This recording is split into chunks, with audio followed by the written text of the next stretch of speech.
Hi, it's Ben here, and today I'm going to be walking through the Pennyworth starting point hack the box machine.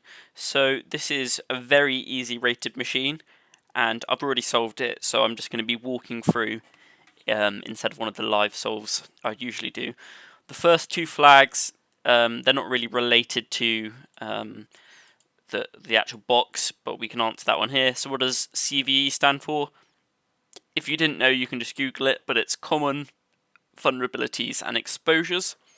And what do the three letters of the CIA triad stand for?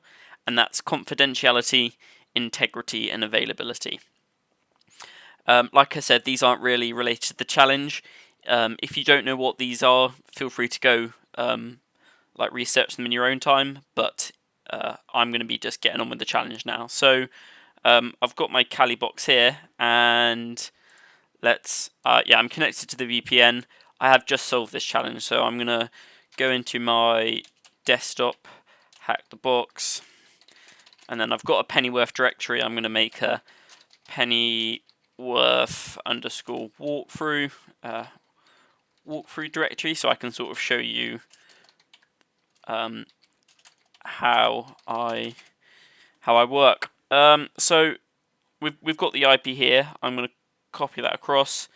And we can start doing some manual enumeration. So I'm going to split this up. I'll zoom this in a little bit so you can see a bit better. So we can do some manual enumeration. We can start with a basic nmap scan covering all the ports. That's the IP there, and we're going to output this in nmaps initial.txt. This is my regular workflow. I need to make directory nmap. There we go. So it's basic nmap port scan. I want to see what ports are open on this in this box. Here we can see port 8080. It says HTTP proxy. We don't know for sure what the service is without doing a service scan. So now I'm going to go into a more thorough service scan with the TAC SV. I'm going to do TAC SC for the default scripts. I'm going to do TAC capital O for operating system, TAC P8080 because that's the port we want to scan, and we're going to do TAC O output nmap /thorough. So I need to be sudo for that. There we go. And once again, I forgot the IP. 29184.179. There we go. So while that's going over here, I'm going to open up Firefox as we will need this. That shouldn't take too long. So we'll give a little. So there we go. So let's clear this.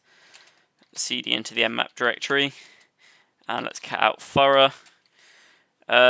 So we've basically told us, look, the web server running this is Jetty, and we'll see we've also got a version number here. So if we go to the Hack the Box website, that is task 3. What's the version and service? So we've got Jetty in the version there. That's one of the flags. Now we can see, look, it's running as a service HTTP. In our initial scan, it said HTTP proxy. So if we just go to this website, we can now see what is really being run. Did I forget the IP? Yes, I did.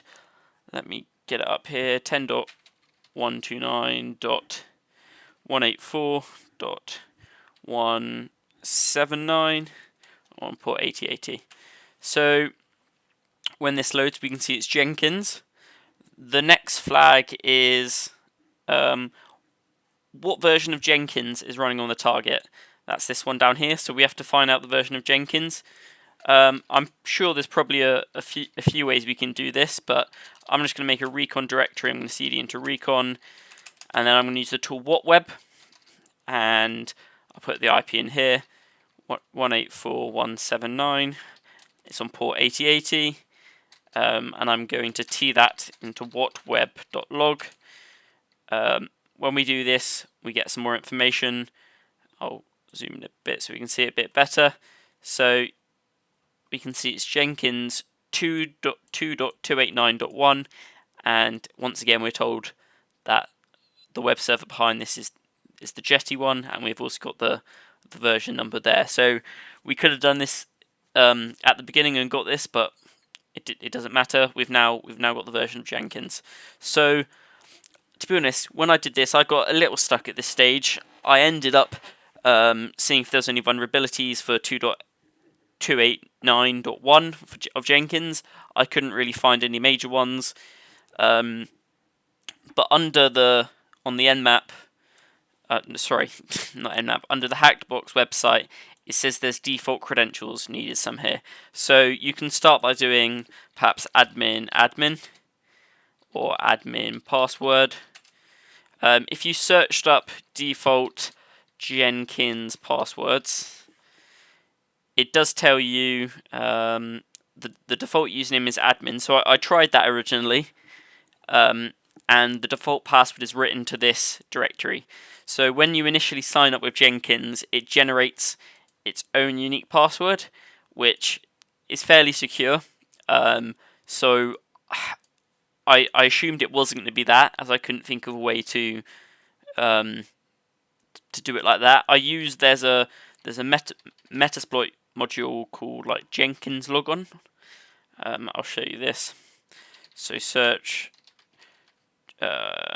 Jenkins login. So yeah, there's the scanner module here with Jenkins login. So basically, what I originally did was used admin as the username and went through the password list. I'm not going to do that on this one. Using admin isn't actually the right answer. It's not the default username. They use root here.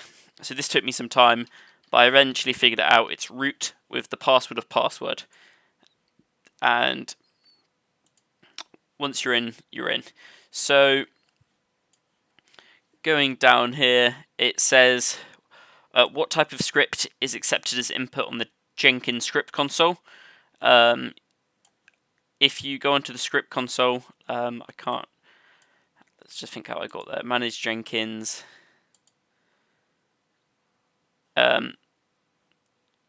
Manage nodes and clouds, master. Was this the one? And then script console. It says a Groovy script. So that's a flag. It is a Groovy script to use. So that's another one. Use the Groovy script. What would string command variable be if the target VM was running Windows? You can do some research, or you can sort of guess. It's cmd.exe. What is a different command than IPA we can use to display our network interfaces information on Linux? That one will be ifconfig. So that's like the ipconfig alternative for Linux, ifconfig.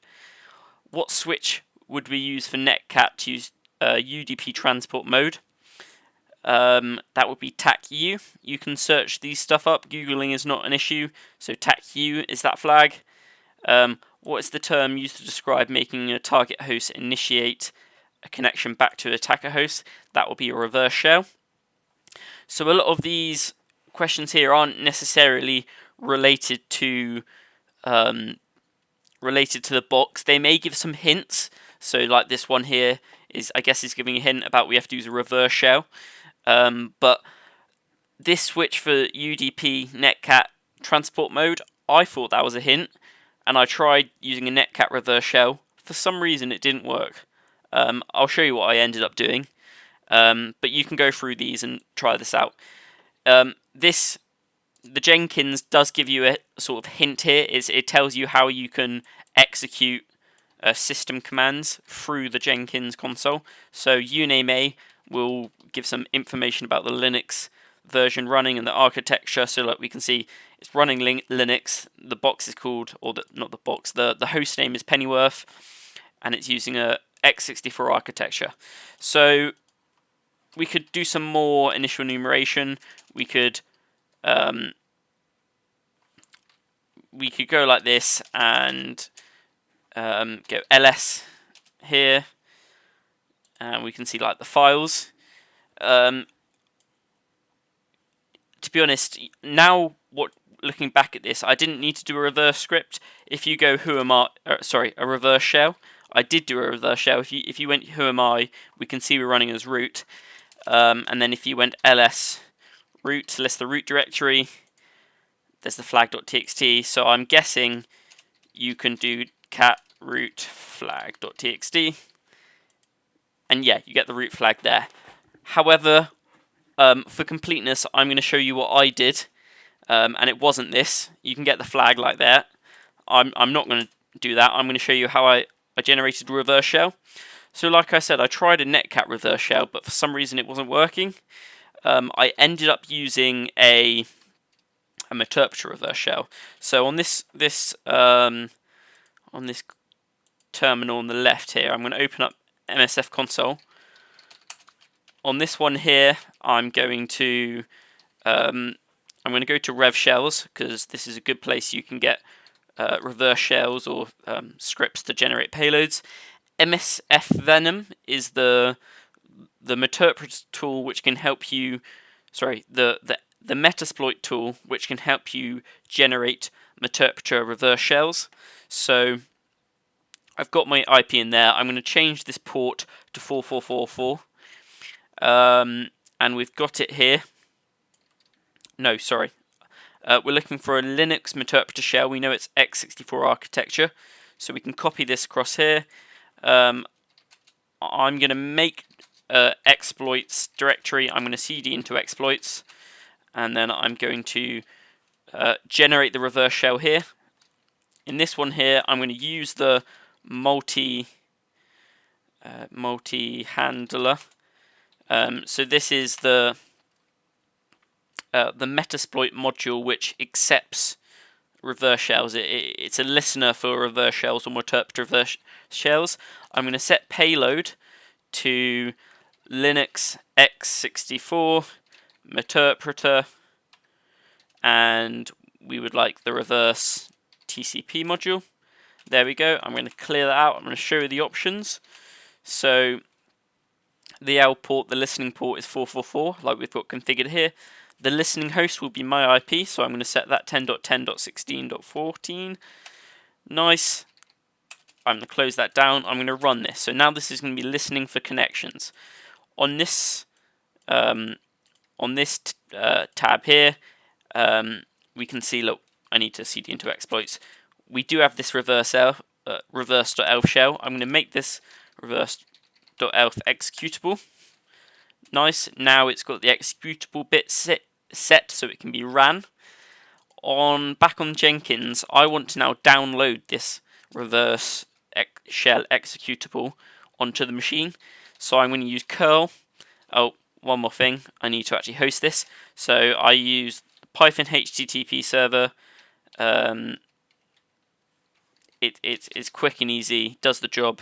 I'm going to host the HTTP server on port 1234, so then I can access this by curling and putting my IP here, 10.10.16.14. The port is 1234. The file I'm downloading is reverse.elf. I'm going to output this as rev shell, and I'm actually going to put this in the temp directory. The reason I put it in the temp directory is if I didn't know I was root, there is a good chance I wouldn't be able to put the file in the top directory. If I was like a lower privileged user, I may not be able to do that. The temp directory is usually writable by all users, so I'm going to put it in there. I'll run this, and we can see on our Python HTTP server evidence that we've got the reverse shell on there. So now I'm going to make this executable. It may already be executable.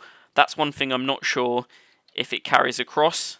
So there is a chance it will. Just to be 100% sure, I'm going to make this executable, and that's done it here. To check it's on the box, I'm going to list out the temp directory. I should have done this first. And look, we can see rev shells there. I'm now going to execute this. We've got the listener here waiting for incoming connections. Rev shell.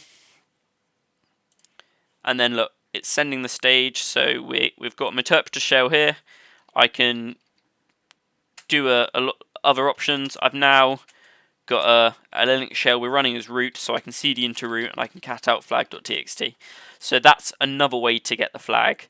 To be honest, I didn't need to do this whole reverse shell method. I could have just catted it out from the Jenkins console, but just for thoroughness and to show you it is possible, there's how you generate a reverse shell. I did try to use a netcat reverse shell. I may have mentioned this, but for some reason I couldn't get it to call back to my own machine. I'm not sure if netcat -e was, yeah, netcat.